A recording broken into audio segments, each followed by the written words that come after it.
let's talk about magnification. Can it happen due to atmospheric refraction? I think it can. I think I can now prove that with evidence. So here's a picture of some wind turbines that Rumpus likes to present. Now the pictures were taken by someone named Alke, but Rumpus uses this in his presentation, and he's come down here and he's drawn these inferior mirage fold lines, and he's got a bunch of details, and that's all well and good.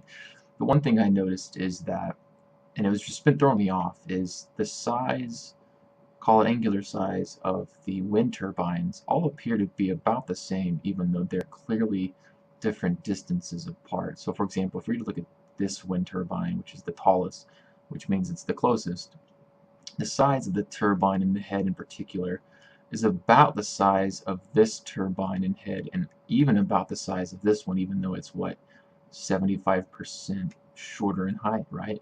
This one's 50% shorter in height. So if you're going 50% further over the ball, or 50% shorter due to going over the curve, that angular size should change, because that means that's many, many miles further. This could be from this turbine here to this one, it could be a couple miles, 5 miles, I really don't know, but you would have to assume it's some amount of decent distance to get that much shorter in height. And then this one for sure is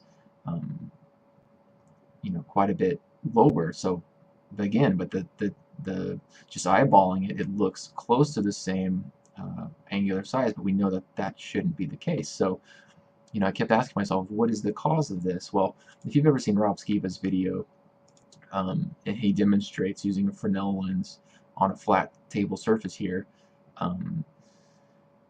that you can get, I'll just fast forward a little, oh here we go, that you can get, let me pause it. So here we have the entire bottom of the city and the tower, and then if you pull back the camera, well look, it cuts the entire bottom half of the city off, and it matches what we see in reality, but it's on a flat surface. It's just due to the magnification.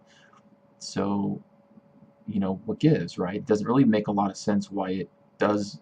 It seems to pull the image closer to the screen, and then it cuts off the bottom. So with that knowledge in hand, that's kind of what I thought was going on here, but I didn't really have a way of proving it really until now, and that is by this series of pictures. Now you notice I'm a metabunk. Okay, actually let me take you back. So I found this image here off of a forum or another hangout, and if you look at this image, it just doesn't look right. Look how big these wind turbines are compared to how low they are on the horizon. They look like they're right next to the horizon, like they would be, if this is the horizon however many miles out, that they're just right over the horizon, right? But look how big they are, look how magnified they look. It doesn't look, something about it doesn't looks off. So I did some digging, and I came across the original source of this, which actually took me to Metabunk. And so this guy says 2 photographs of a wind farm in this North Sea with windmills at a distance between 36 and 45 kilometers. Okay, so we know there are different distances in these windmills, and again, you should see a massive difference in angular size, but you just don't.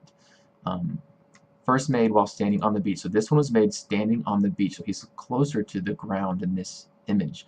Now we all know that if you're closer to the ground, you're going to be looking through more atmosphere, more of a thicker density layer of atmosphere. So second while standing on a 24-meter height. So let's look at this image here. Okay, so it's the same one we were looking at before. Now let's look at, and we know again something's not quite adding up. These things look much too big for their distances. 36 kilometers away. It looks like it's just right over the horizon, right? So look at this. So again, same distance, 24 meters high, and he says same distance and same zoom. So the field of view is the same. Now look at that. Look how much smaller the windmills are, in particular the head or the top of the windmill. It's unbelievable. This is proof that magnification does happen. Now I threw these images in a little MS Paint program here. Now let's take a sample of this windmill, and let's just kind of cut it out a little bit, not too clean, but what you can do with MS Paint. Now let's put it next to a windmill that's fairly full. Look at that. That's unbelievable. Look how magnified this windmill right here is compared to this one. I mean, if I overlay it, look at that. It's at least 50% smaller. Maybe 2.5. Maybe this one right here is about 2.5 times bigger. About there. I mean, if you were to extend the arm out, it's going to go almost to the end with two of them. So it's about, let's just say it's twice as big, or half as small, depending on how you look at it. This is unbelievable. This is 100% proof of magnification. Again, raising the camera 24 meters would not change the angular size that much, if at all. And it's only due to magnification. It answers all the questions. So when we go back to this photo right here, and again we see the angular size of the top of the turbine versus this one is virtually the same, even though this one has to be many miles further because it's so much lower over the curve, right?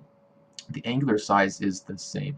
This, folks, is it. This is how we explain away why so much of a building or a wind turbine is missing. There's absolutely no doubt about it. Look at this, for example. So you're high up, and this is another reason that I noticed something in Alkay's photo. Look how big the top of this windmill is. It's obviously much closer than these. Look in the back, you can barely see the tops of these. I mean, they're a third, a quarter smaller than this. So again, I knew something wasn't adding up. And when you go back to this, you should see the same thing here that you do here, and we just don't. We know that the difference in distance from these to this one is massive, enough to bring it that much further around. Oh, supposedly over a curve, but they're really not over a curve.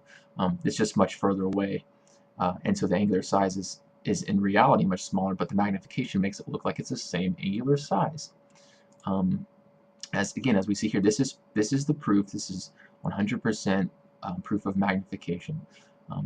Again, not to beat a horse to death, but the wind turbine here appears to be just right over the horizon, but we know that can't be true because it's 30. Even the closest one this guy is saying is 36 kilometers away.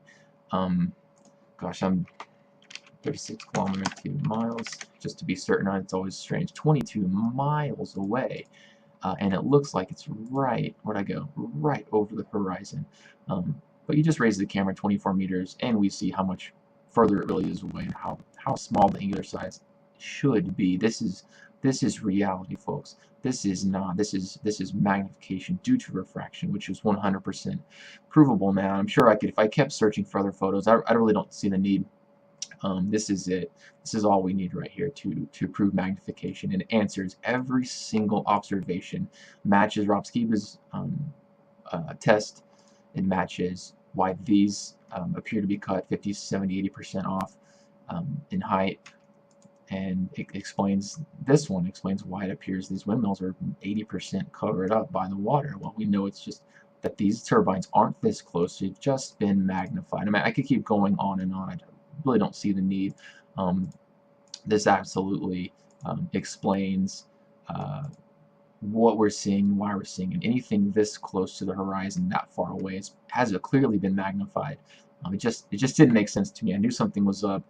I want to thank Dean, Baller Dean, for sort of helping me think this through and kind of come to this conclusion. I had a theory, wasn't sure about it, and now with this image alone, well, not alone, I have some other things. The Skiba test, the angular size is the same in these images.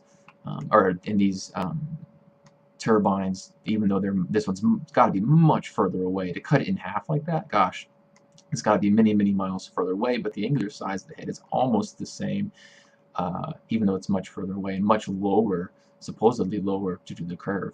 But the angular size was the key, and that's what set me off down this little bit of a rabbit hole to figure this out. Because I knew that we couldn't just explain it away with perspective and angle and all that, which guaranteed has something to do with it. But and even inferior mirage, like Rumpus here says, well, you can't account for all of it due to inferior mirage. That's correct, because you're not looking at the actual full size of the turbine.